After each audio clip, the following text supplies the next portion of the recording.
এই দেখো আবার আমি এসে গেছি একটা হাফ তসর নিয়ে। এটা হচ্ছে হাফ তসরের মধ্যে গুজরাটি কাজ। অল ওভার শাড়িতে কিন্তু এইভাবে গুজরাটি কাজটা গেছে। ভীষণ ধরে ধরে কাজগুলো, কিন্তু খুব ধরে ধরে কাজগুলো করেছি।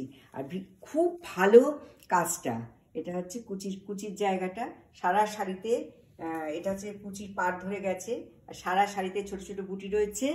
আর এই ইয়ক পোরশন থেকে একদম এই পাল্লু অবধি কিন্তু এইভাবে গেছে, পাল্লু অবধি এইভাবে গেছে। আর এইটা তোমার বিপি, এটা হচ্ছে বিপি, এটা হচ্ছে বিপি। এবার অনেকগুলো শাড়ি এসে গেছে, তাই আমি তোমাদের চটপট দেখিয়ে দিলাম। তোমরাও ঝটপট করে একদম বুকিং করে নেবে। আর বুকিং নাম্বারটা যা দেয়া থাকবে, স্ক্রিনে যেটা দেয়া থাকবে, তোমরা সেটাতেই শুধু বুকিং করবে, অন্য কোনো নাম্বারে তোমরা বুকিং করবে না। নমস্কার।